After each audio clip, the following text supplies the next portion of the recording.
Merhabalar, ben Selin, YouTube kanalıma hoş geldiniz.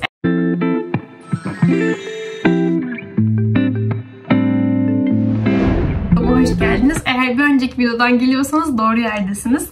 Özellikle üniversitemizde Altınbaş'a hoş geldiniz. Size hayırlı bir yıl olsun diyorum. Sizin için böyle dileklerde bulunuyorum. Bir önceki videomda hazırlık süreci hakkında, ilk seviye belirleme ve yeterlilik sınavları hakkında birkaç şeyden bahsetmiştim. Bu videomda da eğer hazırlığa kaldıysanız, yani bölüme geçemediyseniz sizi neler bekliyor? Bu süreç nasıl ilerliyor? Benim sürecim nasıldı? Bunların hepsinden bahsetmek için buradayım. Eğer kanalıma yeni geldiyseniz, yeni karşılaştıysanız hoş geldiniz, iyi ki geldiniz diyebilirim. Ben Selin, Eczacılık Fakültesi öğrencisiyim. Şu an irregular 2. sınıf öğrencisi diyebilirim. Geçen yıl bir dönem hazırlık okudum. 2. dönem bölüme geçtim. Size de burada kendi maceralarımdan neler yaşadım bunlardan bahseden tatlı bir kanal açtım ve şu an buradayım. Böyle video çekeceğim sizlere. Şimdi başlıyorum.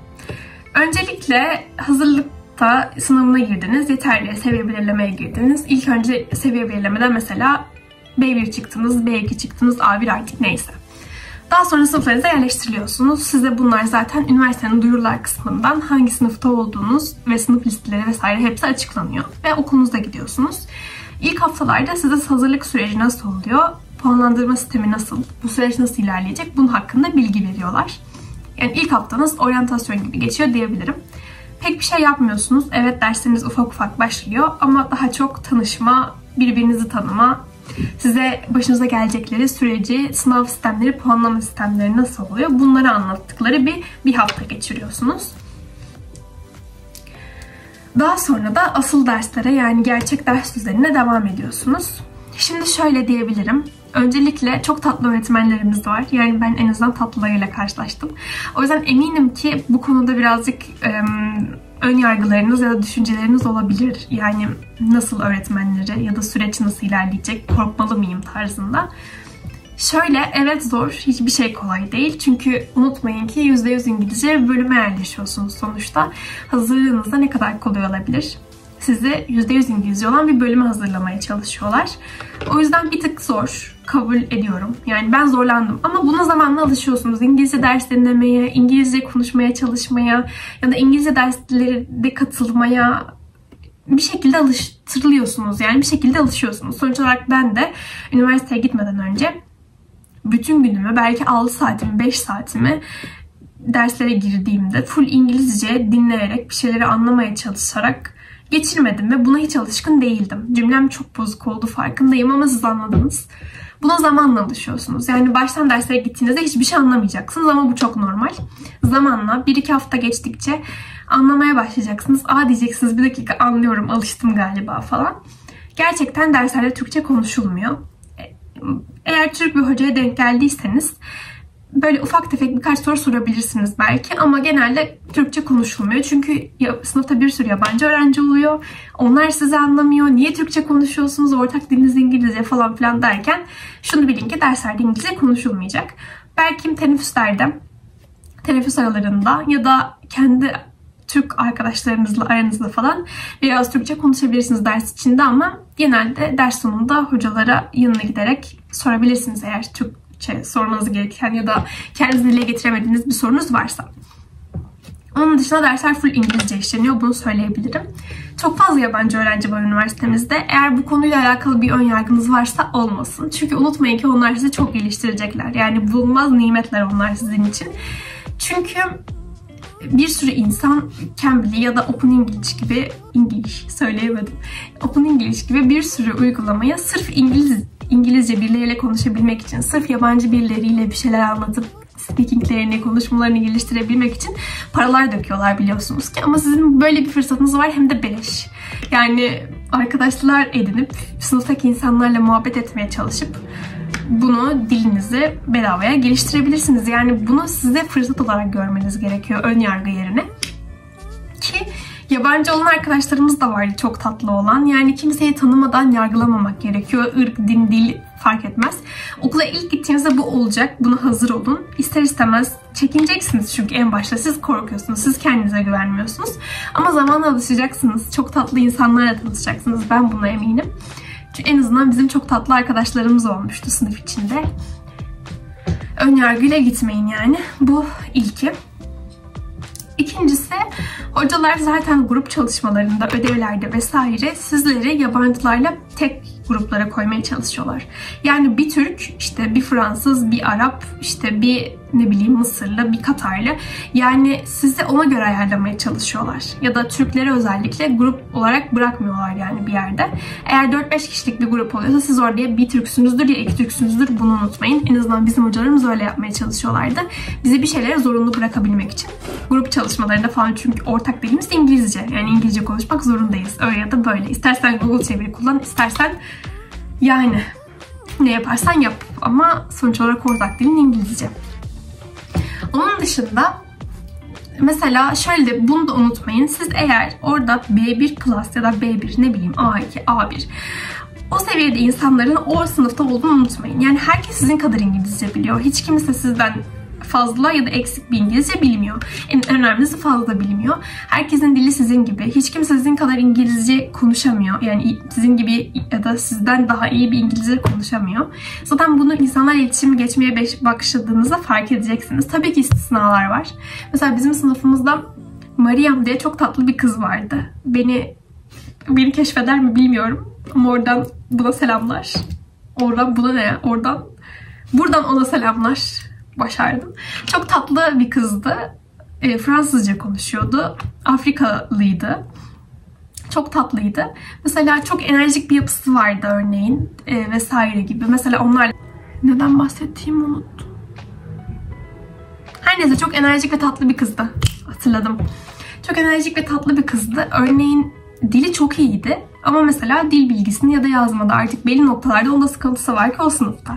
Yani bazı insanların da konuşması çok iyi oluyor ama dil bilgisi, yazı becerisi aynı olmuyor sizle gibi düşünün. Yani siz orada bir şekilde ortaksınız, ortak seviyedesiniz. Bunu unutmayın. Daha sonra nereye geçiyorum? Puanlama sisteminden bahsedeyim artık. Aklıma geldikçe aralara bir şeyler sokuştururum ama kafamda kendimize karışıyor bazen, kusura bakmayın. Puanlama sistemi de şöyle. Şimdi hocaların verdiği ödevler var. Sizin girdiğiniz her hafta 3-4 quiz var. Onun dışında kitap ödevleri var. Ayrıca bir proje ödeviniz var. Vizeniz var. Bu şekilde yani online bir ödeviniz daha var. Böyle 5-6 tane şeyin toplamı şeklinde siz bunların hepsinden puan alıyorsunuz. Bunların toplamı 380 puan diyebilirim. 350 mi? 350 puan tarzında bir puan bunların toplamı. Sizden bunun %60'ını yani 280 puanını tamamlamanızı istiyorlar. 165 de olabilir. O şeyi bulamadım bir yerde, fotoğraf SS şeklinde. Onun bizde bir puanlama şekli vardı tablo halinde. Ama kısaca size mantığından bahsedeyim. Bundan bir puan toplamaya çalışıyorsunuz. Ona göre final sınavına girebilme hakkı kazanıyorsunuz. Quizler şöyle oluyor. Her hafta 3 tane quiziniz var. İşte bir gün speaking, bir gün reading, bir gün listening şeklinde ya da bir gün ekstra grammar olabilir. Bu şekilde bunlar sürekli dönüyorlar. Her gün farklı bir alanınızı test ediyorlar yani hafta içi 3 gün. Bunların hepsinden 10 puan üzerinden ya da 15 puan üzerinden değerlendiriliyorsunuz ve bir puan alıyorsunuz. Bu quiz puanlarının toplamı, ödevlerinizin puanlarının toplamı, hoca bireysel ödev veriyor. Google formu şeklinde atıyor. Onları çözüyorsunuz. Haftalık ödeviniz. Ya da mesela şöyle kitapların şeyleri var, uygulamaları var internet üzerinden. Onlardan size üyelik veriyorlar. Bu kitapları aldığınızda size üyelik açılıyor. O üyeliklerden haftalık ödevleriniz oluyor. Size hocalarınız haftalık ödevler atıyor. Onları yapıyorsunuz. Bir sürü alıştırma şeklinde hem dersinizin pratiğini yapıyorsunuz, hem kendiniz gelişiyorsunuz, hem de puan alıyorsunuz diyebilirim. Hem bunlardan puan alıyorsunuz. Ayrıca bir tane daha uygulamadan size bir reading'inizi geliştirmek için ve üyelik satın aldırıyorlar. Oradan da yine aynı şekilde size her hafta ödev veriliyor ve orada ödevlerinizi yapıyorsunuz. Hocalarınız ödev atıyor yani. Buradan da reading yani metin bilginiz geliştirilmeye çalışılıyor diyebilirim. Onun dışında grup ödevleri oluyor. Hocanız mesela bize ilk olarak verilmişti. Poster hazırlama verilmişti. Hatta ben bir poster hazırlamıştım. Yani grup ödevimizdi aslında ama ben yapmıştım. Bazen böyle şeyler yaşanabiliyor ne yazık ki. Olsun, onları da çok seviyorum arkadaşlarıma. Selamlar. Şuraya koyacağım yaptığım posteri. Bir konu veriliyor size. Mesela bizim konumuz bir icattan bahsetmekti. Ben de yani biz de arkadaşlarımızla ampulün keşfinden bahsetmiştik. Şöyle şuraya koyarım. Mesela bir poster yapıyorsunuz. Grup ödevimiz buydu, poster. Diğer grup ödevimiz belki de bir video hazırlamaktı. Orman yangınlarıyla alakalı. Bu da aslında orman yangınları konusunda biz seçtik. Yani herhangi bir kirliliğin, bir sorunun, bir problemin yani bu dünyada, çevremizde yaşadığımız bunun çözümünü bulmaktı. Yani o konuyu sen seçeceksin. Bunun çözümüne ya da bu olaya hakkında bir video hazırlayacaksın. Konumuz da buydu. Onu da şöyle kapak fotoğraflarını falan bulabilirsem koyabilirim ama video var mı bilmiyorum ama arkadaşlarıma sorup bulmaya çalışırım. Şuraya koymaya çalışırım videoyu da. O şekilde. Forest fires are a natural phenomenon that occur in many parts of the world. They can be caused by a variety of factors, including lightning strikes, human activities, and change in weather patterns. While forest fires can negative effects on the environment. Böyle grup ödevleri hazırlıyorsunuz ve bunlardan da bir puan alıyorsunuz. Bunun da puanı fazla. Ayrıca hocanın sizin için ders katılımınızla alakalı bir puan veriyor. Eğer çok fazla derse katılmayan insan varsa sınıf içinde, bizim hocamız şahsen bize hani kıyak geçinemeyeyim ama bize iyi puanlar verebilmek için çok tatlı bir kadındı. Burcu Hoca'ya buradan selamlar. Bize bir ödev vermişti yine. Mesela diyelim ki teknoloji hakkında, bana teknoloji konusu çıkmıştı. Teknoloji hakkında bir konuşma yapacaktım, bir sunum yapacaktım. Onu yaptım, ondan bir puan aldım ekstra tarzında. Yani bu bütün puanların toplamı size, ayrıca vize puanınız da var. Bunların toplamı belli bir puan, yani 280 puanı eğer geçebilirse siz finale girme hakkı kazanıyorsunuz. Evet, ben anlatırken yoruldum, siz de dinlerken muhtemelen yoruldunuz. Çünkü zor bir süreç, yani bunu kimse küçümseyemez. Çünkü herkes zorlanıyor zaten bizzat. Herkes bunu dile getirir. Zor bir süreç çünkü her gün okula gitmek zorundasınız. Bir sürü quiziniz var. Yani en azından haftanın 3 günü garanti gitmek zorundasınız. Çünkü quizleriniz oluyor. Çünkü onlardan bir puan alıyorsunuz. Bir quiz'i kaçırmak demek 10 puanının mesela direkt yok olması demek. Ki quizlerden de ilk kurlarda yüksek alacaksınız ama ikinci kura geçtiğinizde düşük almaya başlayacaksınız diyebilirim. En azından bizim adımızda öyle olmuştu. İlk kurda bir tık yüksek almıştım. Özellikle ikinci kura göre. Şöyle söyleyeyim, tabii ki hocadan hocaya da değişir. Sizin o kurda zorlanıp zorlanmama durumunuza, verdiğiniz çabaya göre değişir ama quizlerden çok yüksek puan almak çok da kolay değil açıkçası. Neden? Şimdi ilk dönem, yani ilk ayımda B1 kurundayken ben B1 çıktığım zaman quizlerimden şöyle söyleyeyim, writing kısmından mesela bir konu veriliyor size diyelim. 2 ders süresi ya da 1 ders süresi bir süreniz oluyor. Ve writing yazıyorsunuz. Daha sonra hocanız o quiz'i değerlendiriyor. Onlardan çok iyi puanlar alıyordum aslında. 8-9'du benim hep puanım. 7 almamıştım bile yani hiç. 10 üzerinden bahsediyorum.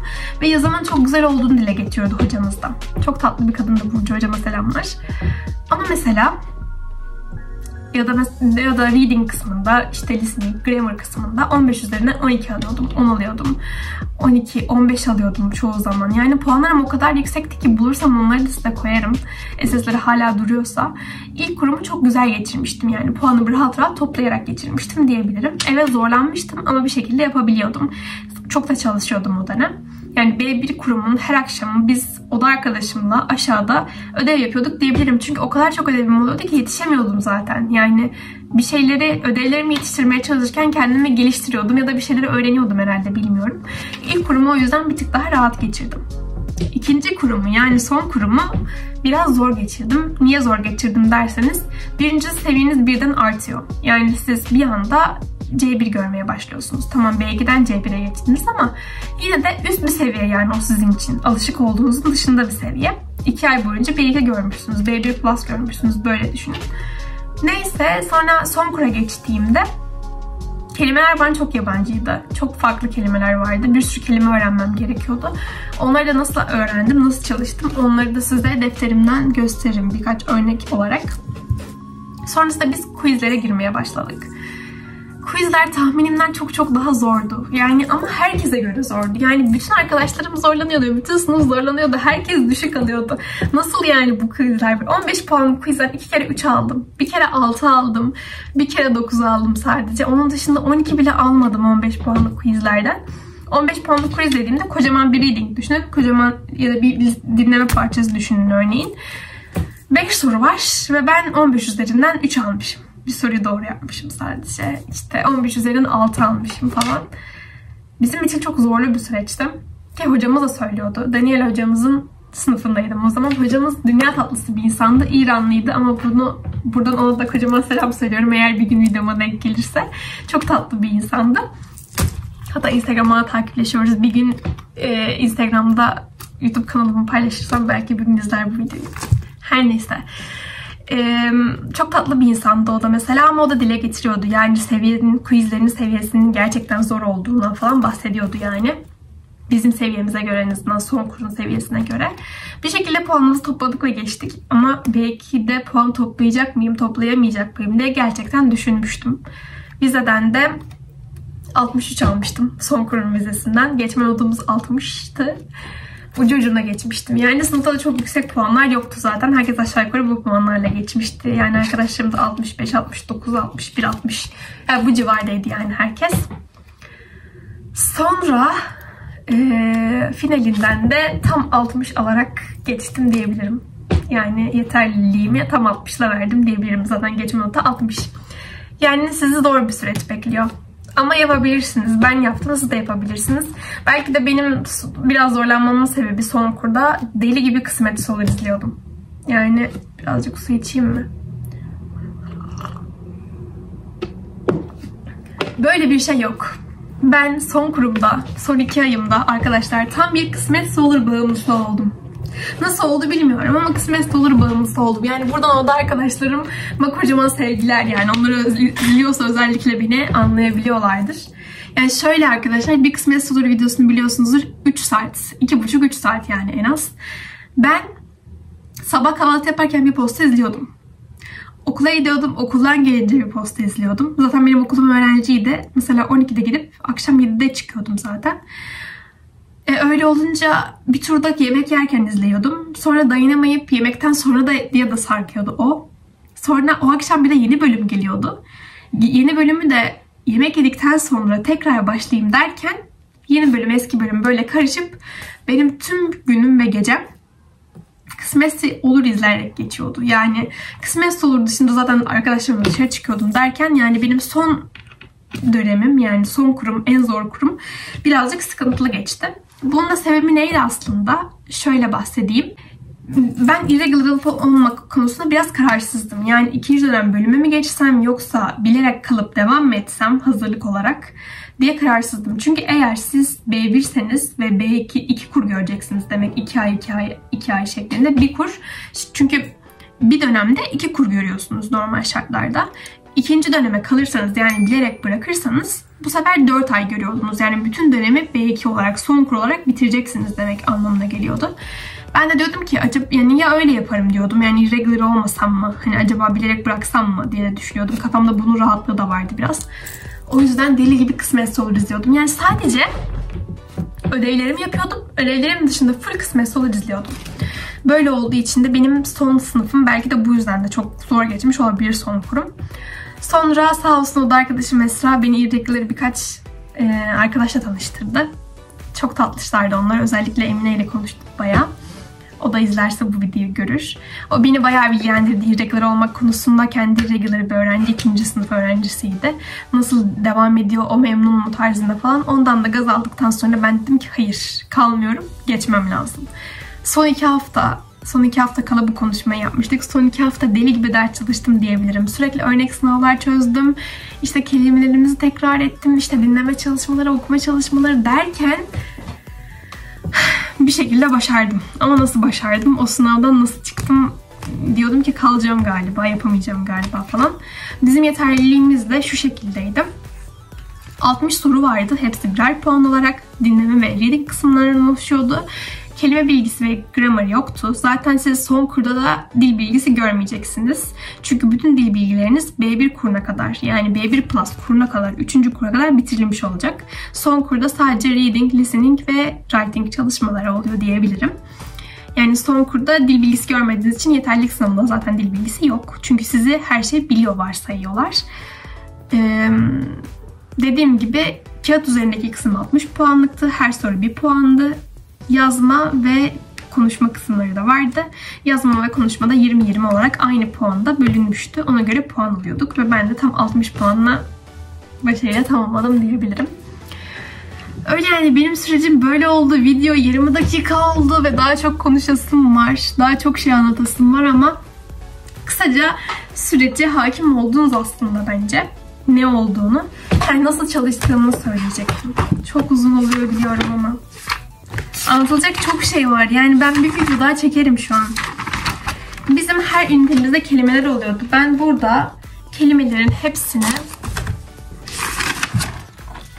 daha ayrıntılı böyle kelimelerin hepsini şöyle yazıp sonra yanına İngilizce açıklamasını yazıyordum. Cambridge'in kendi sözlüğünde bu İngilizce sözlükten yazıyordum. Kelimeyi yazdım mı diyelim. Yanına İngilizce açıklamasını yazıyordum. İngilizce açıklamasını aklınızda tutmayı, yani bu şekilde yazmayı önemseyin. Bu önemli. Bize hocalarımız böyle oldu, daha sağlıklı olduğunu söylüyorlardı. Daha sonra da işte onunla alakalı 3 cümle yazıyordum mesela. Şöyle gözükmüyor. Onun kullandığım 3 tane cümle yazıyordum. Ve bu şekilde aklımda kalmasını sağlıyordum. Sonra bunları sınava girmeden önce de tekrar ediyordum. Böyle her ünitenin kelimelerini bu şekilde yapmışım. Burada bir sürü var. Daha sonra da mesela 3. ünite diye şöyle bölüm kelimelerini yazıp tek tek sonra yanına Türkçe olarak anlamlarını kendim böyle test ediyordum. Kendim deniyordum. Diyebiliriz. Hemen kendime kapattım. Ne çektim çaktırmadan. Onun dışında kelime çalışmalarımı böyle yapıyordum. Çünkü bu çok önemli. Mesela sınava girmeden önce şöyle kelimelerin Türkçeleriyle şekilde kendimi test etmişim hep. Burada mesela ya da kelimelerin eş anlamlarını bilmeniz çok önemli. Son kura geldiğinizde, son kurdaysanız eğer yavaş yavaş paragrafların içinde sorulardaki kelimeleri değil de onların eş anlamlarını kullanmaya başlıyorlar. Yani işleri zorlaştırmak için. O yüzden böyle bir sürü kelimenin eş anlamlarını çıkartmıştım. Aklımda tutmak için. Mesela işte decrease kelimesinin, azalmak kelimesinin eş anlamlarını yazmışım. Decline, reduce, drop gibi. Bunların hepsini böyle ya da increase kelimesinin, artmak kelimesinin eş anlamlarını yazmışım. Bu şekilde bir liste hazırlamıştım kendime. Hem aklımda kalsın çalışırken falan diye bunları bu şekilde yazıyordum. Dil bilgisini de ekstra çalışıyordum. Yazılarımın da hepsini şöyle bir deftere çıkartıyordum. Defterimi şöyle bir deftere kompozisyonlarımı yazdığım tüm eserleri ya bilgisayarda tutuyordum ya da deftere geçiriyordum. Ayrıca bölüm dersleriniz de oluyor. Size eczacılık bölümünüz var hakkında. Sağlık bölümündeyseniz size 3 gruba ayırıyorlar. Sağlık, mühendislik, işte bir de böyle hukuk tarzında daha sözel bölümlerin olduğu 3 bölüme ayırıyorlar. 3 ana başlığa ayırıyorlar. Mesela sağlık kısmında işte tıpçılar, dişçiler, eczacılar falan var. Onlara belli bir ders yapıyorlar online olarak. Çarşamba günleri bizim online dersimizden sonraydı bu çalışmalar. Bu 2,5 saat falan sürüyordu. Onlara giriyordunuz. Size herhangi bir bölüm hocası, mesela o dersi kim anlatacaksa bir bölüm hocası size örneğin mesela ben burada antibiyotikleri çalışmışım. Antibiyotiklerin dersini anlatıyordu İngilizce olarak. Bölüme biraz hazırlık olsun. Siz bölümde ne göreceksiniz diye. Ben onlara açıkçası çok girmiyordum. Yani hiçbirine girmedim diyebilirim. İlk antibiyotik dersinin bir yarım saatinde falan oldum sadece. Onun dışında hiç olmadım. Ama sonrasından ders kayıtlarını dinleyerek anlamaya çalıştım. Ama onu da anlayamadım. Bu ne işe yarıyor? Hem sizin bölümde ne göreceğiniz, yani ders ne işleyeceksiniz? Buna alıştırmaya çalışıyorlar sizi. Hem de neye alıştırıyorlar?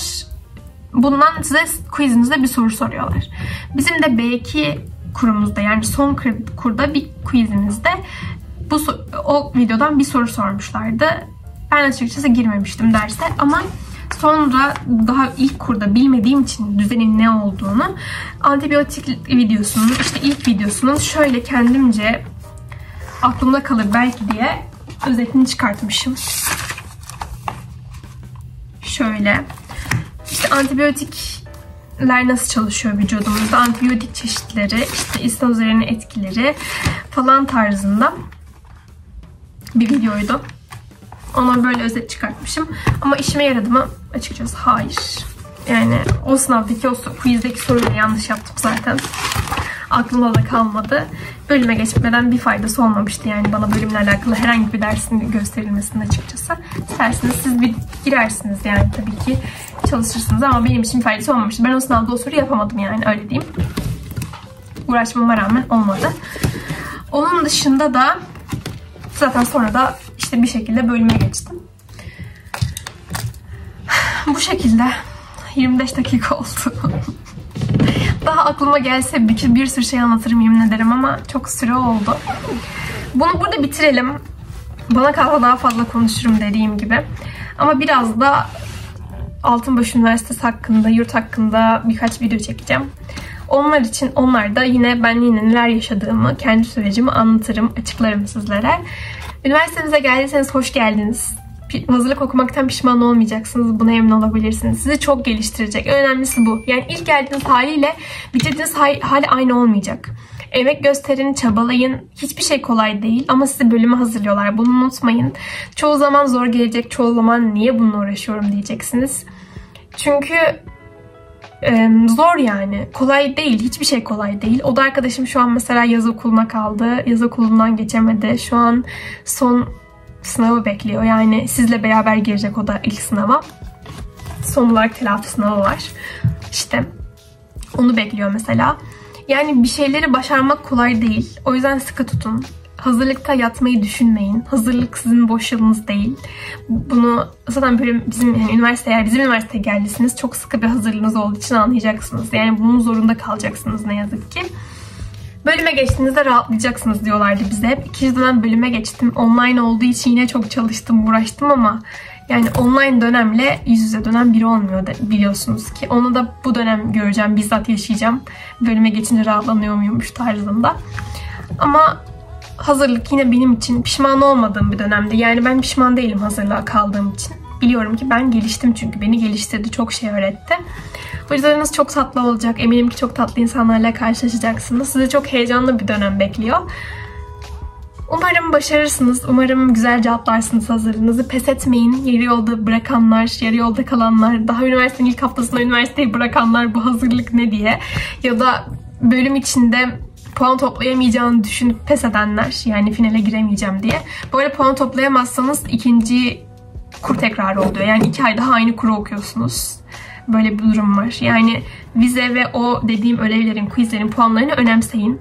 Çünkü puan toplayamazsanız finale giremiyorsunuz ve otomatik olarak kurda kalmış oluyorsunuz. Vesaire. Bir sürü şey var. Yorumlarınızı, sorularınızı hepsini yorumlara bekliyorum. Eleştirileriniz, yorumlarınız, sorularınız, hazırlık hakkında, bölüm hakkında, Altınbaş Üniversitesi hakkında, yeni video fikirleriniz ne varsa hepsini yorumlara bekliyorum. Elimden geldiğince yardımcı olmaya çalışırım. Sizleri çok seviyorum. Bir sonraki videoda görüşmek üzere. Hoşça kalın.